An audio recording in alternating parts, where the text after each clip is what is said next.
I mean, think about this. If you go from Taiwan to Germany and you get not the minimum wage, but you get triple or 4 times what the minimum wage is, and you think that is what you're supposed to get, you would be a privileged person in Germany too. I started out different. I started out with $80 an hour work on a construction site. I was a construction worker. I worked myself up.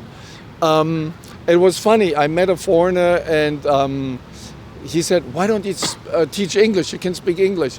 But there is something I must tell you. There was not always the right thing I can talk. Is it German accent? No, this is Arnold Schwarzenegger. I learned it from him. But if you have an accent like this, how do the people can understand you?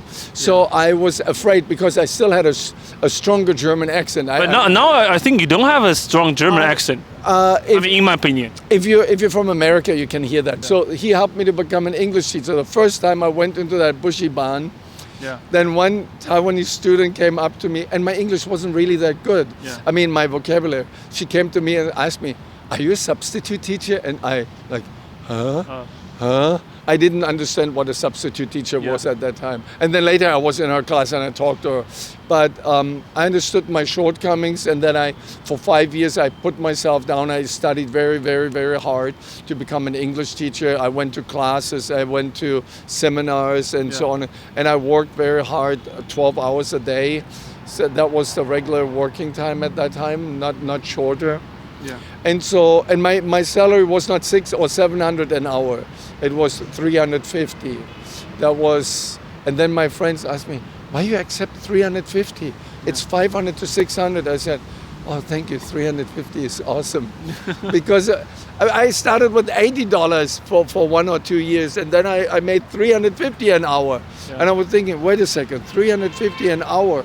I worked 3 hours, that was my whole salary on one day on construction. Yeah. So I appreciated my job. I didn't have that English privilege, and also American. So you think the privilege is from English ability? I mean, because most foreigners at that time are English teachers, and they're mainly from the United States. Now things are also changing, but I call most foreigners like white privileged migrant workers or lost migrant workers. Just by chance they met Taiwan because they wanted to go to Thailand and landed in Taiwan. It's not mean that they're bad people, but if you're stuck in a soup, and you're part of that soup and you don't see that, and you cannot step out and see, wow, I should be really humble having that job. And also once I ran a bushy barn with my ex-wife, and then one foreigner asked me, when do I get a pay raise? I asked, for what? And he said, yeah, but I'm a native speaker. Like, what are you doing in the school that makes the school a better school? You're losing students. Yeah. And I create the students, but you're losing the students. And then we had to say bye-bye.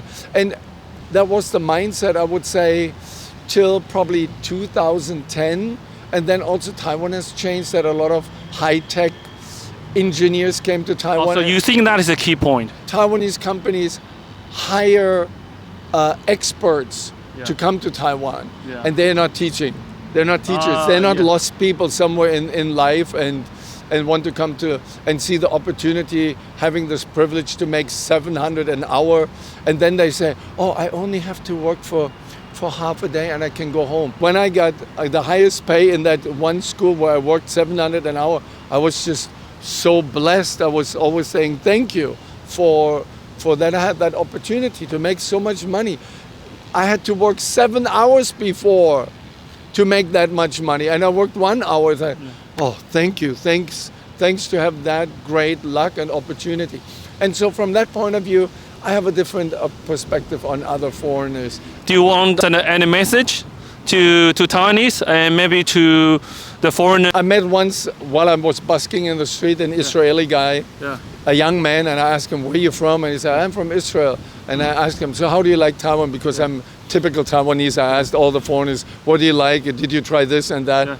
And he said he really likes it here, and then he said, but there is one problem. On one hand, he thinks he would like to tell all his friends that Taiwan is so awesome. Yeah. But on the other hand, he says, if I tell all these people that Taiwan is so awesome, then lots of strange people may also come. Yeah. And he would like to preserve this beautiful experience here in Taiwan. He has how kind, how friendly, how nice people are here, and to preserve that on one hand. On the other hand, he says, but it's also awesome, you know. Yeah. So it's kind of a give and take, I guess. Right now I see more foreigners come back to Taiwan after the COVID.